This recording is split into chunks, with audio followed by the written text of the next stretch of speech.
ایک وقت کی بات ہے، بغداد میں ایک آدمی رہتا تھا جس کا نام بہلول دانا تھا۔ بہلول بہت عجیب تھا، وہ سادہ اور پھٹے ہوئے کپڑے پہنتا تھا جیسے کوئی فقیر ہو۔ وہ کبھی کبھی پاگلوں کی طرح برتاؤ کرتا، لیکن جب لوگ غور سے سنتے تو پتہ چلتا کہ وہ بہت حکمت والا تھا۔ ایک دن بغداد کے بادشاہ ہارون الرشید نے بہلول کے بارے میں سنا اور سوچا کہ آیا وہ واقعی حکمت والا ہے یا صرف پاگل ہے۔ بادشاہ نے بہلول کو اپنے محل میں بلایا۔ جب بہلول محل آیا تو بادشاہ نے پوچھا، بہلول، میں نے سنا ہے کہ تم دونوں احمق ہو اور حکمت والے بھی ہو، تم کیا ہو؟ بہلول مسکرا کر بولا، اب کی عظمت، میں وہ ہوں جو اب دیکھتے ہو۔ لیکن اصل سوال یہ ہے کہ اب حکمت چاہتے ہیں یا تفریح؟ سب لوگ ہنس پڑے، لیکن بادشاہ نے ہاتھ اٹھا کر خاموشی کی۔ وہ یہ دیکھنا چاہتا تھا کہ بہلول کیا کہے گا۔ ٹھیک ہے بہلول، اگر تم حکمت والے ہو تو مجھے یہ بتاؤ، دنیا میں سب سے قیمتی چیز کیا ہے؟ بہلول نے سوچا اور پھر مٹی میں پڑی ایک چھڑی اٹھا کر اس سے ایک دائرہ کھینچ دیا۔ سب سے قیمتی چیز اب کی عظمت، سکون ہے۔ اس کا کوئی مول نہیں، لیکن یہ اب کے سونے سے زیادہ قیمتی ہے۔ سکون کے بغیر یہاں تک کہ بادشاہ کا دل بھی بے چین رہتا ہے۔ بادشاہ خاموش ہو گیا اور بہلول کی بات پر غور کرنے لگا۔ پھر اس نے پوچھا، اور سب سے خطرناک چیز کیا ہے؟ بہلول نے سر کی طرف اشارہ کرتے ہوئے کہا، لالچ اب کی عظمت۔ یہ انسانوں کو مزید کی خواہش میں مبتلا کرتا ہے اور اس سے وہ برا بن جاتے ہیں۔ لالچ حکمرانوں کو بھی تباہ کر دیتا ہے۔ بادشاہ حیران ہو گیا اور سوچنے لگا، بہلول یہ سب کیسے جانتا ہے؟ پھر اس نے بہلول کو مزید آزمانا چاہا، اگر تم اتنے حکمت والے ہو تو تم فقیر کی طرح کیوں رہتے ہو؟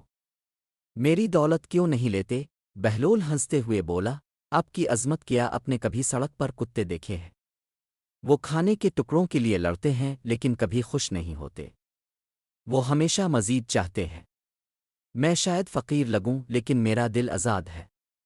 مجھے سونا نہیں چاہیے تاکہ میں امیر محسوس کروں۔ بادشاہ نے بہلول کی باتیں غور سے سنیں اور بہت سوچا۔ پھر اس نے ایک آخری سوال پوچھا، اگر تم ایک دن بادشاہ بنو تو کیا کرو گے؟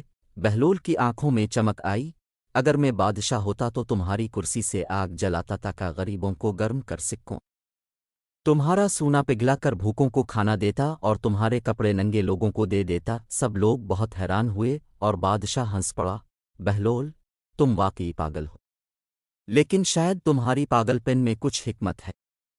بہلول مسکرا کر اٹھا اور دروازے کی طرف جانے لگا۔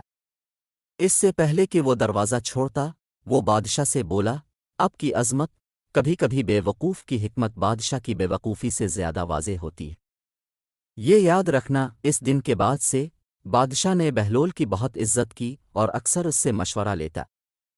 حالانکہ بہلول مزاحیہ انداز میں بات کرتا اور کبھی کبھی پاگل لگتا، لیکن اس کی باتوں میں ہمیشہ حکمت ہوتی تھی۔ بہلول نے سب کو سکھایا کہ سچی حکمت سادہ دلوں سے آتی ہے۔ قرآن میں سورہ البقرہ آیت 29 میں اللہ تعالیٰ فرماتے ہیں، وہی ہے جس نے تمہارے لیے زمین و آسمان کی سب چیزیں پیدا کی۔ یہ آیت ہمیں یاد دلاتی ہے کہ زندگی کی اصلی قیمت دولت چیزوں میں نہیں بلکہ اللہ کی دی ہوئی سادہ نعمتوں میں ہے۔ بہلول کی زندگی نے یہ دکھایا کہ سکون اور عاجزی میں سچی خوشی ہے، جو دنیا کی سب سے قیمتی چیز ہے۔ سورہ التوبہ آیت 51 میں اللہ فرماتے ہیں، کہہ دو ہم پر صرف وہی پہنچے گا جو اللہ نے ہمارے لیے لکھا ہے، وہ ہمارا محافظ ہے۔ یہ ہمیں سکھاتا ہے کہ چاہے ہم جتنا بھی دولت کامیابی کی تلاش کریں، ہمیں ہمیشہ اللہ کے حکم پر بھروسہ کرنا چاہیے۔ بہلول کی زندگی نے سادگی اور سکون کے ساتھ زندگی گزارنے کا بہترین نمونہ دکھایا، اور یوں بہلول دانا حکمت کا نشان بن گیا، جس نے سب کو یہ یاد دلایا کہ زندگی کے سب سے بڑے اسباق سادہ دلوں سے آتے ہیں، اور سکون اور مہربانی دنیا کی سچی دولت ہے۔